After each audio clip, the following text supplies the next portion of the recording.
Qué bendición es estar con ustedes el día de hoy.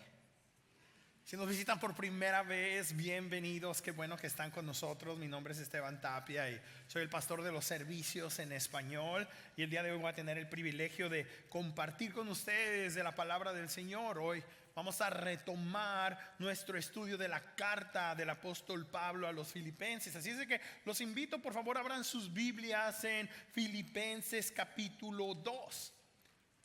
Creo yo que hay un evento que es capaz de transformar radicalmente la vida del ser humano. Y no hay otro que se compare a este evento. Y el evento es aceptar el regalo gratuito de la salvación y someter nuestras vidas al señorío de Jesús en obediencia. Y en caso de que no lo tengamos claro, la Biblia afirma que ser un seguidor de Jesús nos convierte en colaboradores de Dios. Nos convierte en colaboradores de la gran historia de redención y restauración. You see, God has given us the mission of making Him known to all people. Dios nos ha dado la misión de que todas las personas puedan conocerlo a través de la proclamación del Evangelio. Sin embargo, invertirnos en esta misión nos puede resultar muy costoso. Nadie ha dicho que ser cristiano es algo fácil. El apóstol Pablo lo deja muy claro en el versículo 29 y 30 del capítulo 1 de Filipenses, que dice: porque a ustedes se les ha concedido no solo creer en Cristo, sino también en sufrir por Él. Pues sostienen la misma, dice, la misma lucha que antes me vieron sostener y que ahora saben que sigo sosteniendo. Ahora saben ustedes, ahora ustedes han sido comunicados que servir a Cristo, que seguir a Cristo puede causar sufrimiento. Y yo quiero que tú y yo reconozcamos que en el contexto social en el que nosotros estamos, tal vez no vamos a sufrir de la misma manera que están sufriendo otros creyentes alrededor del mundo.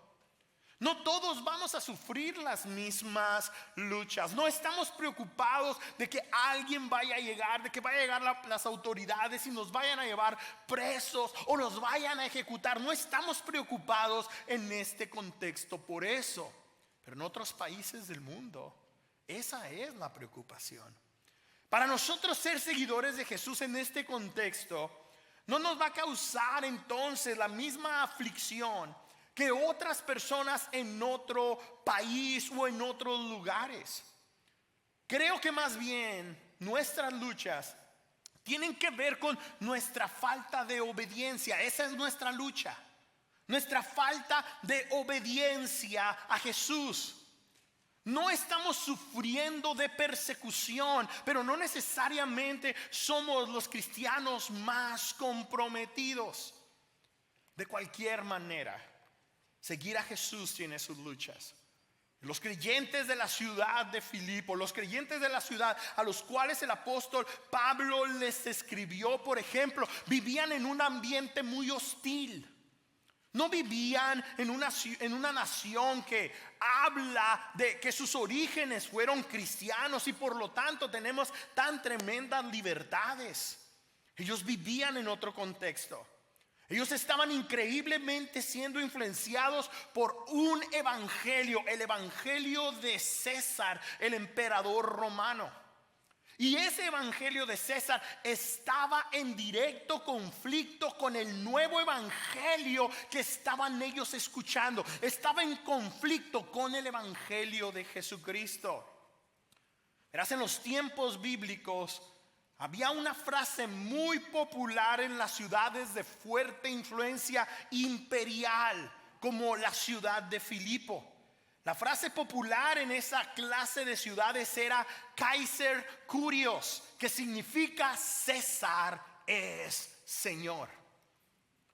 Esa era la cosmovisión en este contexto cultural. Esa era la mentalidad en este contexto histórico. Las personas proclamaban a César como Señor. Los ciudadanos del Imperio Romano usaban esa frase griega para dirigirse al emperador César Augusto. César Augusto fue el hijo adoptivo del primer emperador romano llamado Julio César, el primero que se consideró a sí mismo Dios. Cuando joven César Augusto le tocó pelear una batalla muy importante a las afueras de la ciudad de Filipo. Él era uno de los generales de ese ejército que peleaba esa batalla y ganó. Eso ayudó al Imperio Romano a establecerse como tal, como un imperio. Y unos pocos años después, este hombre, César Augusto, se convirtió en el heredero del imperio. Y por lo tanto se le llamaba a él el Hijo de Dios. Si Julio César era Dios, ahora César Augusto era el Hijo de Dios. Y él buscaba ser venerado como tal. Además estableció la ciudad de Filipo como una colonia del Imperio Romano y trajo a muchos soldados retirados a que vinieran y vivieran en esa localidad. Y estos hombres se sentían muy apreciados y protegidos al estar en ese entorno. Eventualmente este hombre llamado César Augusto murió en el año 14 después de Cristo, y después de morir el Senado romano lo proclamó como Dios. Ahí tienes. Imagínate lo que fue para Pablo llegar a la ciudad de Filipo con el evangelio de Jesús. Nada fácil. Algunos de nosotros éramos fervientes creyentes al sur de la frontera. Y llegamos aquí y nos relajamos o nos invertimos profundamente en el evangelio del sueño americano. Pero para los creyentes de la ciudad de Filipo no había opción. O era César su Dios, o era Jesús el Señor. Y no había donde esconderse. No había a donde ellos pudieran huir. Cuando Pablo llegó a Filipo, la noticia aceptada entre los residentes, la buena noticia, el evangelio, era el evangelio de César Augusto, el Salvador de Filipo, el Hijo de Dios que se había proclamado a sí mismo Dios y Señor, aquel que le había traído al Imperio Romano y particularmente a la ciudad de Filipo paz y prosperidad. Imagínate cómo fue para Pablo llegar ahí con las buenas noticias de Jesucristo, el verdadero Hijo de Dios. Ciertamente el evangelio de Jesús iba a provocar tensión. No tenemos que imaginar mucho. Ahora los residentes de esa ciudad iban a tener que elegir entre dos supuestos hijos de Dios, dos señores, dos salvadores y dos deidades, las cuales representaban dos reinos opuestos: el reino de los cielos o el reino de este mundo. Como te puedes imaginar, el reto para la iglesia de Filipo era grandísimo. Pues la mayoría de las personas continuarían siendo leales al emperador. Y ese grupo mayoritario en la sociedad no solamente estaba equivocado, sino que tarde o temprano iban a buscar oprimir al pequeño grupo de cristianos en esa localidad. Por esa razón el apóstol Pablo les advierte que la única manera en la cual ellos podrían avanzar la agenda del evangelio sería estando unidos en espíritu y propósito. No iba a haber otra manera. En esta ocasión Pablo no está escribiendo una carta a una iglesia en donde hay falsas prácticas o falsa enseñanza. En esta carta él está buscando animar a los creyentes de esa ciudad a apropiarse de una buena manera de invertirse en esa sociedad. Él les está hablando de la estrategia que ellos tendrían que adoptar si querían ser efectivos en ese lugar. El apóstol Pablo estaba buscando animar a los creyentes de esa ciudad a vivir una vida de amor. Di conmigo, amor. Una vida en comunidad que se hiciera evidente, que se hiciera claro, que permitiera que todos notaran qué clase de Señor, de Salvador y de Rey es Jesús. Una unidad que no solamente iba a fortalecer a los ciudadanos, a los creyentes de Filipo, sino que también los haría más efectivos en sus testimonios en esa ciudad. Así es de que yo quiero que tú pienses por unos segundos en nuestra iglesia local. ¿Crees que somos una iglesia unida? Do you think that we are a united church? Yo creo que sí, pero podemos ser más. Podemos ser más unidos porque nuestra unidad no se basa en nuestros esfuerzos, no se basa en nuestra obligación, no se basa en ilusiones personales. La unidad cristiana se basa en nuestra relación mutua con Jesús. Our unity is based on our mutual relationship with Jesus.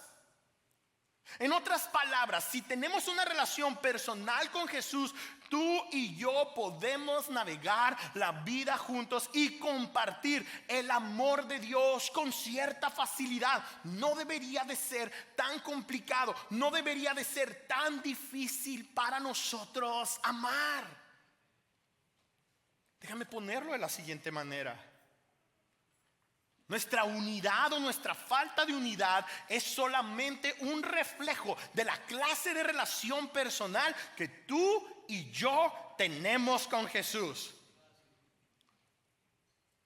Este es un principio muy importante sobre nosotros, para nosotros. Sobre todo porque siempre vamos a culpar a otros por nuestra falta de unidad como iglesia, por nuestra falta de amor como iglesia, por nuestra falta de atención como iglesia. Siempre vamos a culpar a otros. Y lo vamos a hacer como si no fuera nuestra propia responsabilidad.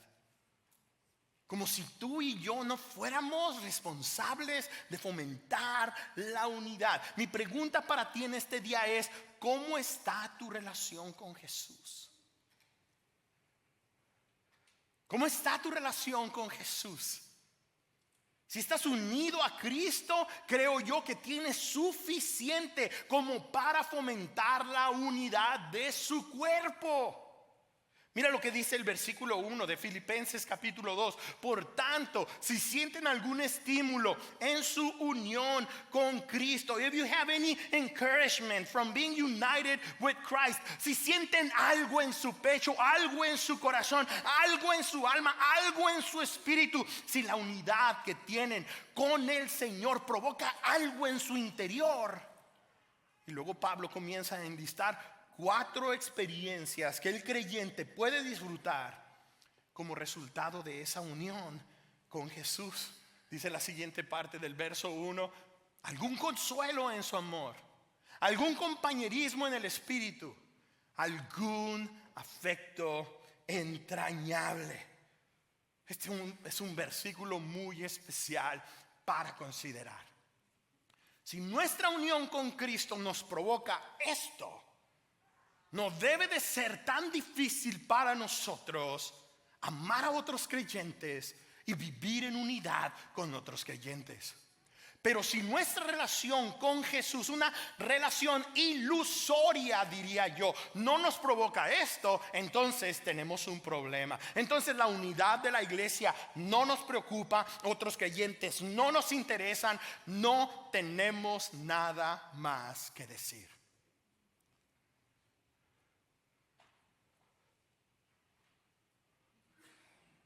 Consuelo, compañerismo, afecto. ¿Hay eso en ti? ¿Es eso lo que provoca tu relación con Jesús en tu interior? Pablo les dice a los filipenses: si ustedes han recibido de Jesús y de su Espíritu, ánimo, consuelo, compañerismo y afecto son suyos. Compártanlo. Dile a la persona que está a tu lado: compártelo. Estas 4 experiencias las tenemos como resultado de nuestra relación con Jesús.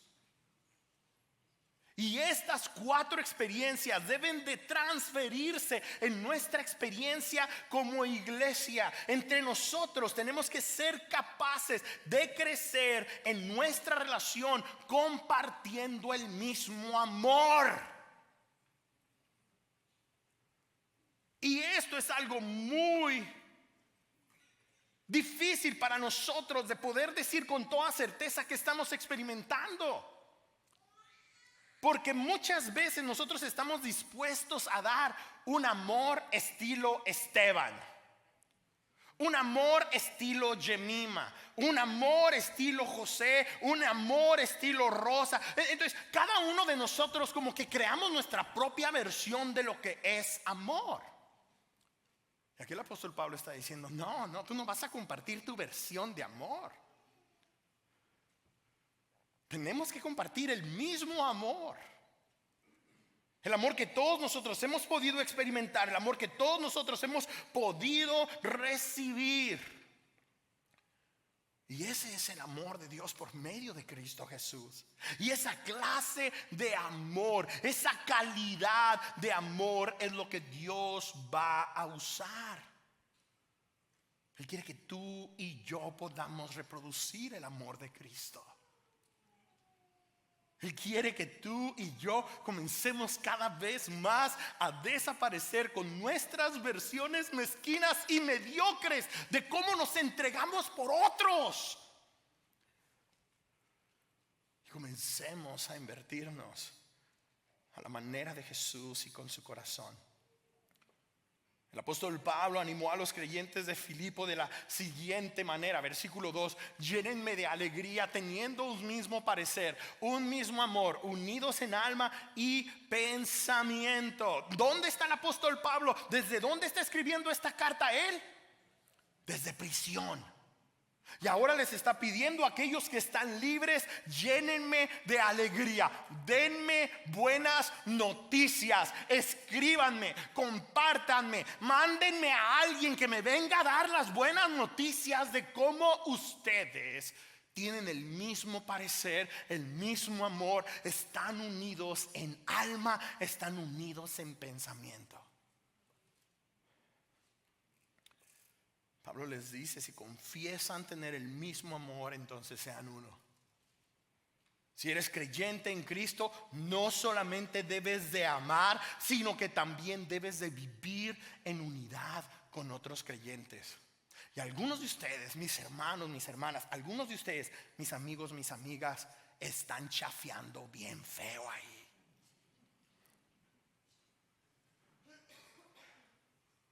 Somos gente que tenemos el amor de Dios, pero no vivimos en unidad con otros creyentes.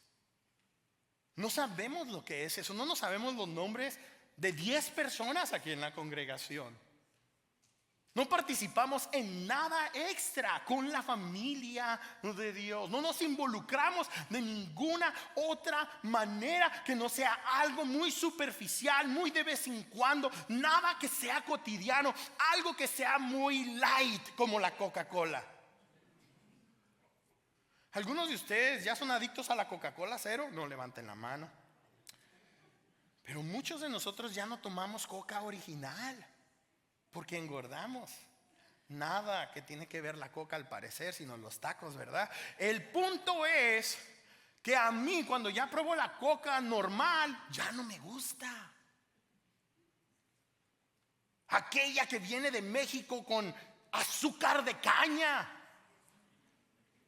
que te levanta y te pone al tiro y es como si fuera un alimento de tu día. Ya no me cae.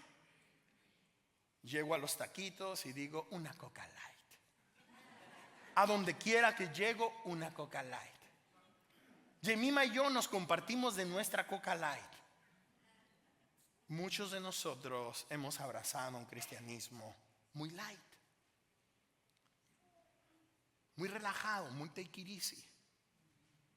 El contexto en el que estamos nos lo ha permitido y muchas veces las iglesias a donde asistimos también nos lo permiten. Ahora algunos de nosotros venimos de trasfondos en donde había mucho abuso y todo el tiempo nos querían en la iglesia y ahí querían que estuviéramos todo el tiempo. No estoy hablando de eso. No creo que somos esa clase de congregación. Pero tú y yo tenemos que saber que nuestra relación con Dios no es solamente vertical, también es horizontal. Tenemos que tener relación con otras personas. Tenemos que compartir con otros creyentes. Ese es un aspecto muy importante, no solamente de la vida cristiana, de nuestro llamado. Pues es cuando el amor de Cristo nos une que podemos vivir edificándonos unos a otros. No va a haber otra manera. Es hasta que tú y yo estamos dispuestos a entregar amor, estamos dispuestos a hacer vida juntos, que nos vamos a poder edificar los unos a los otros. Lo que somos y lo que tenemos en Cristo debe de ser invertido en gran parte para la edificación del cuerpo de Cristo Jesús. Y nadie va a edificar, escúchame bien, nadie va a bendecir o nadie va a aportar nada positivo a la familia de la iglesia cuando lo que hacemos es motivado por egoísmo o por vanidad. Yo voy a hacer esto para que me vean. Yo voy a hacer lo otro para que me aplaudan. Yo voy a hacer esto para que todos vean qué entregado, qué entregada. Versículo 3. No hagan nada por egoísmo o vanidad.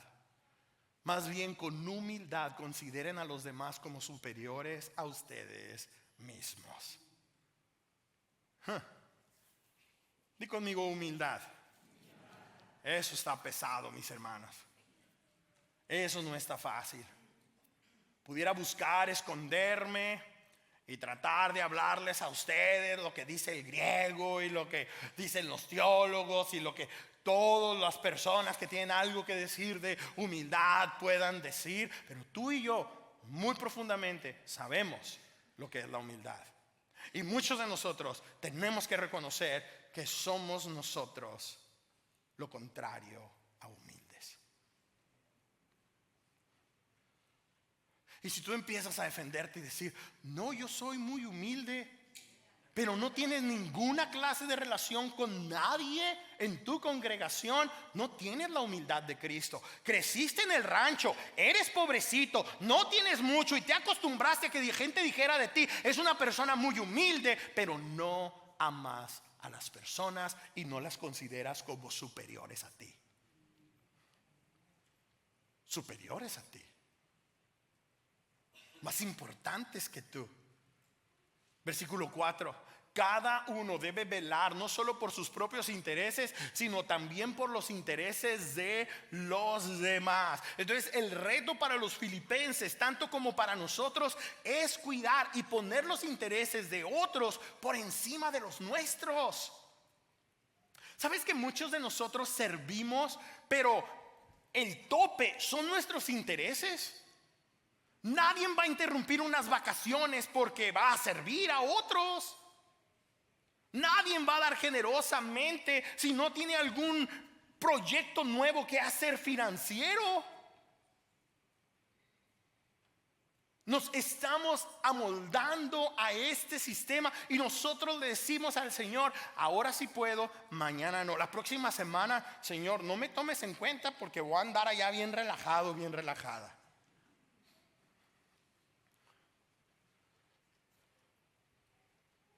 ¿Cuáles son tus intereses como cristianos? Es la pregunta que te tiene que responder, que nos tenemos que responder.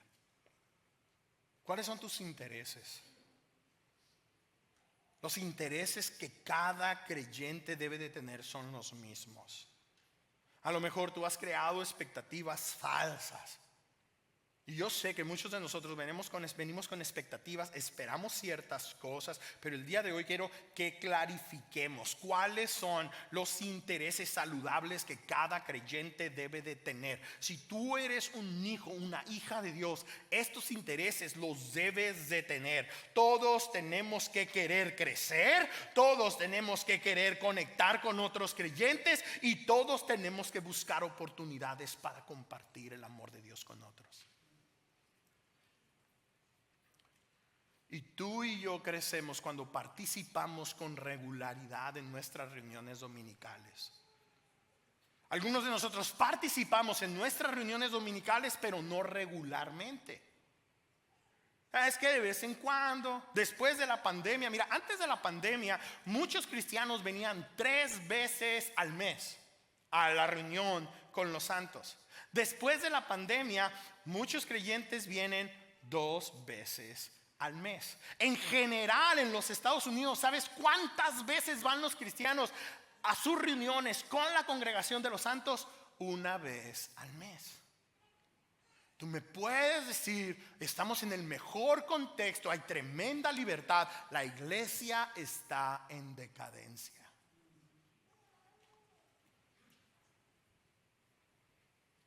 Y no tenemos que ir muy lejos.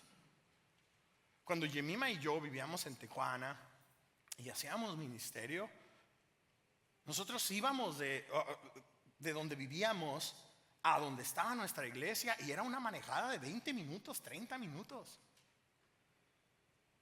Muchos cristianos que crecieron o están en lugares en donde no hay muchos vehículos y donde no hay muchas iglesias, van a congregaciones y caminan media hora, 1 hora para llegar ahí. Para nosotros compite demasiado otras cosas. ¿Quién va a jugar ahora en la Copa América? Díganme. No saben. No les gusta el fútbol. O porque México está chafeando bien feo. Bueno, el punto es que hay demasiadas cosas que compiten con nuestro crecimiento. Crecemos cuando tú y yo estamos en esta clase de reuniones, no porque esta clase de reuniones sean algo especial, aunque sí lo son, porque la proclamación de la palabra es ejecutada. Y no solamente aprendemos a nivel intelectual, sino aprendemos a nivel emocional en compañía de otros cristianos. Tú puedes escuchar muchos mejores mensajes que el que estoy dando aquí por tu lado, a solas, en tu casa, pero no tienes esto.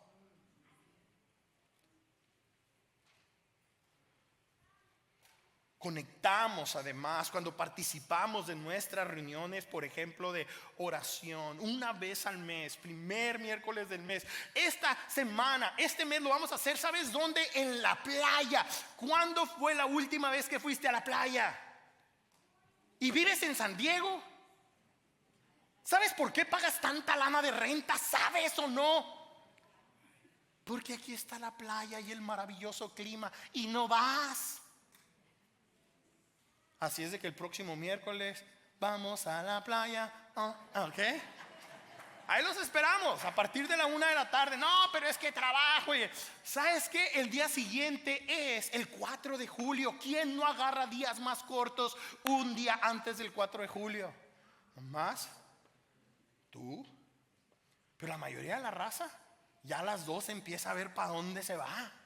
Allá nos vemos. ¿Ok?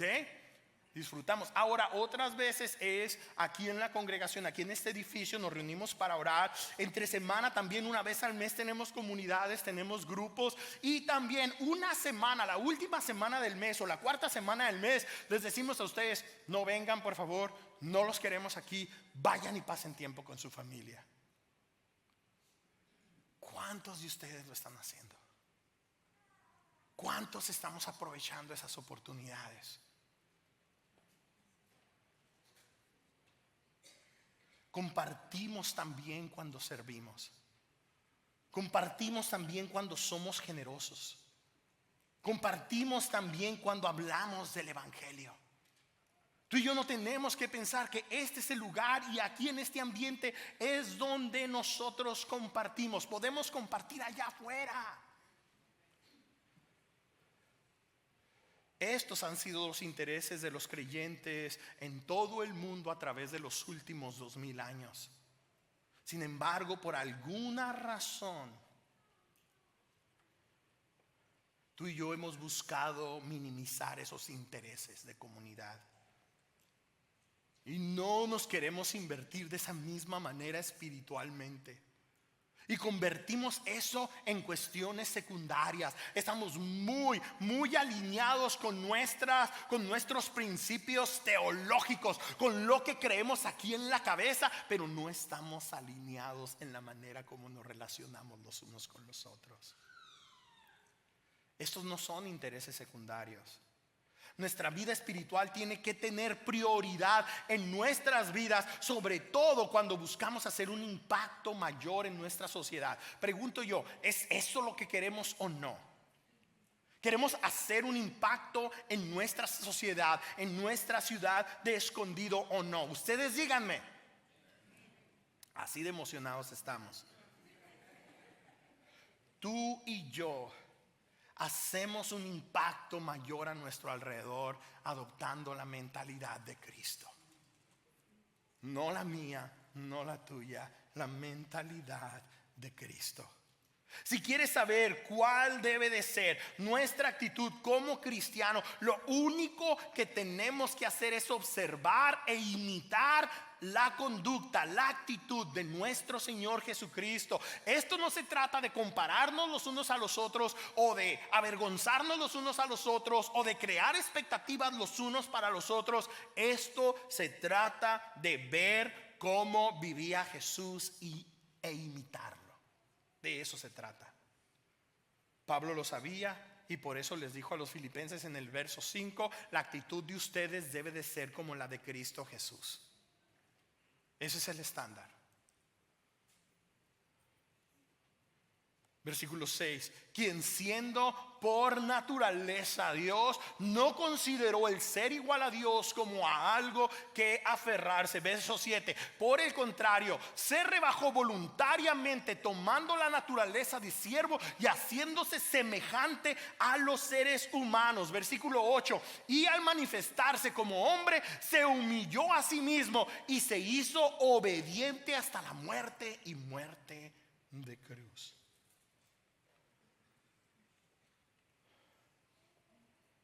Pablo escribe esta maravillosa reflexión acerca de quién es Jesús, porque él sabía cómo iban a reaccionar los filipenses y él sabía cómo íbamos a reaccionar tú y yo. Tú y yo creamos nuestros propios estándares, o tú y yo vamos a seguir a personas que establezcan cuáles son los estándares. Pero el apóstol Pablo es muy claro aquí y dice: el estándar es Cristo Jesús. Ese es el estándar. El apóstol Pablo también tomó la oportunidad de enfatizar que la humildad y la obediencia de nuestro Señor Jesús se convirtieron en la expresión del amor del Padre hacia la humanidad. Esa clase de humildad y espíritu de obediencia debe de ser la actitud que nos debe de caracterizar a ti y a mí como iglesia. No son los edificios, no es lo bonito que están nuestros servicios, no es lo elocuente que puede ser el predicador, no es el ambiente que se provee aquí para los niños y no, eso no debe de ser. Es la humildad y es la obediencia. El problema con el cristianismo nuestro aquí en el occidente es que no somos humildes y no somos obedientes. La vida de la iglesia se ha convertido en una transacción, al grado de que las cosas se deben de hacer a nuestra manera, o si no, no vamos. Una transacción es lo que haces tú cuando vas al cajero automático y metes tu tarjetita para sacar $300. O cuando vas al Vallarta y sacas la cartera con la billetera y ellos te dan un producto y tú les pagas con dinero. Esa es una transacción. Para muchos de nosotros el cristianismo en eso se ha convertido en una transacción.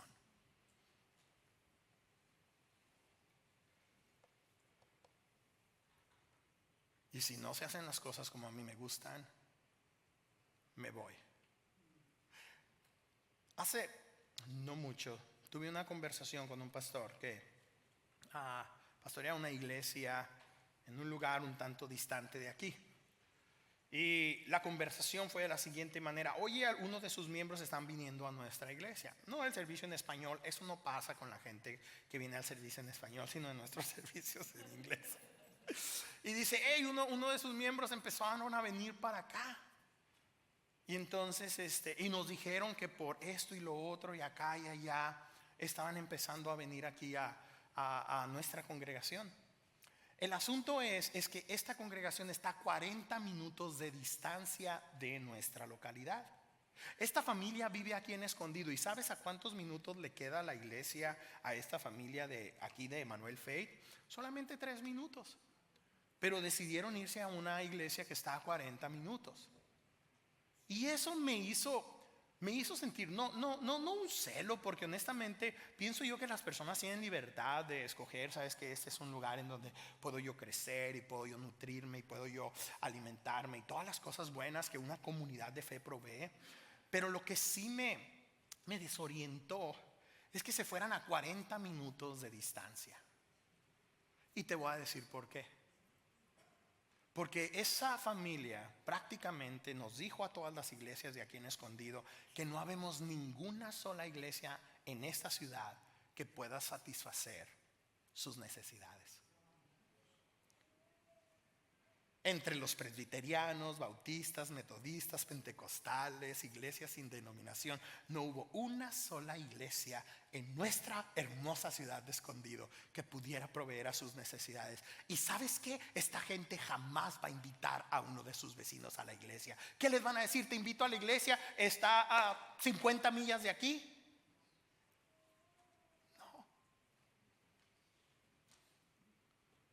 Mis hermanos, se ha convertido esto en una transacción. No se ha convertido en la relación que tanto publicamos.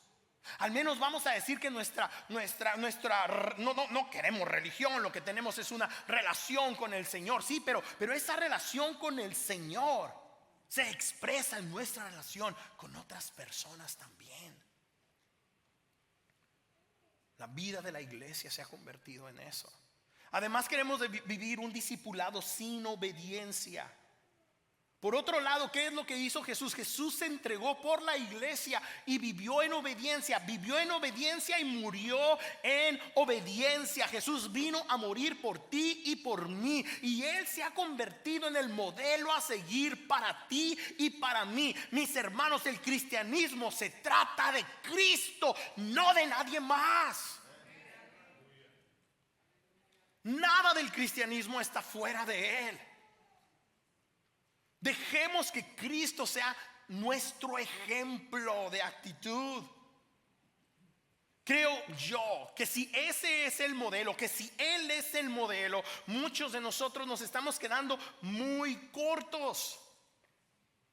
Y la única forma en que se hará realidad en nosotros vivir a la manera de Jesús, con el corazón de Jesús, va a ser cuando nos sometamos a la voluntad del Padre. Y sí, precisamente como lo hizo Jesús. Versículo 9. Por eso Dios lo exaltó hasta lo sumo y le otorgó el nombre que está sobre todo nombre. Versículo 10. Para que ante él, nombre de Jesús, se doble toda rodilla en el cielo y en la tierra y debajo de la tierra. Verso 11. Y toda lengua confiese que Jesucristo es el Señor, para la gloria de Dios Padre.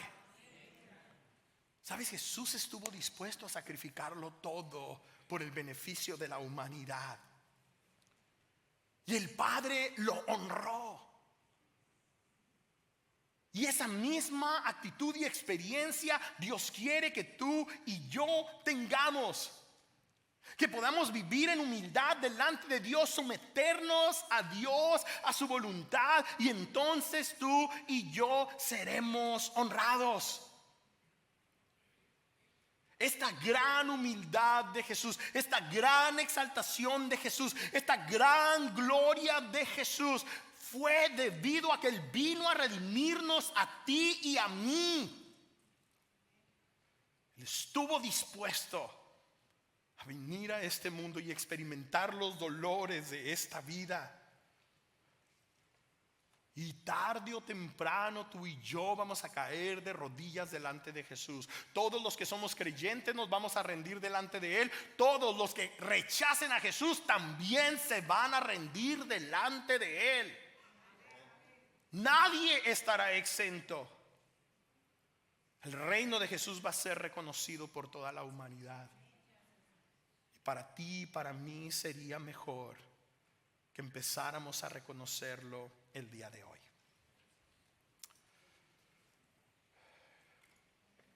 En contraste con el evangelio de Jesús, cuando César Augusto, el señor de Roma, murió, se hicieron monedas en su honor para reconocerlo a él como Dios. Una de esas monedas llegó a la mano de Jesús cuando los líderes religiosos lo quisieron tentar. Y el Señor le preguntó a la persona que tenía la moneda: ¿de quién es la imagen en esa moneda? Y esa persona dijo: de César. Y Jesús respondió: denle a César lo que es de César y a Dios lo que es de Dios. Ahora, todo el tiempo hemos reconocido que esto tiene que ver con no olvidarnos de lo que le pertenece a Dios. Pero lo que Jesús estaba diciendo en esa frase prácticamente es: César no es Dios. César no es Dios. Denle a Dios lo que es de Dios. César se autoproclama Dios, pero no es Dios. El fútbol no es Dios. Tu familia no es Dios. Tus pasatiempos no son Dios. Tus finanzas no son Dios. Tus partidos políticos no son Dios. Nada de lo que veneras, de lo que honras es Dios. Solo Él es Dios. Dale a eso lo que es de ellos. Dale a Dios lo que es de Dios.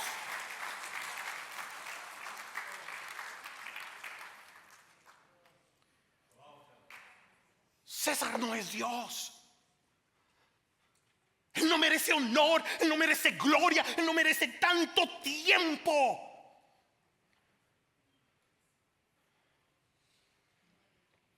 Y es por eso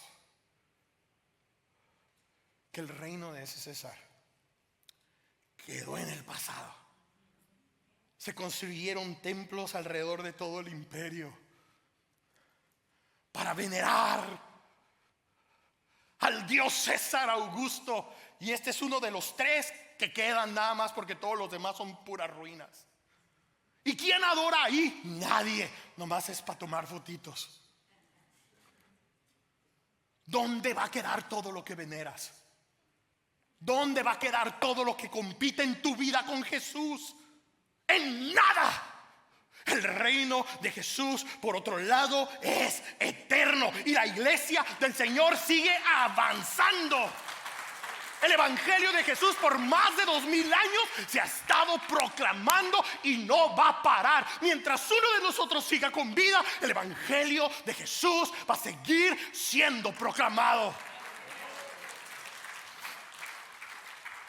Y en esta sociedad a la que el Señor nos trajo, en donde hay tantísima división, el Señor nos ha traído a ti y a mí para mostrar al mundo lo que es vivir en unidad. Eso es lo que la gente va a empezar a buscar más que nunca, porque allá afuera no hay de eso. En Jesús, solo en Él lo podemos encontrar.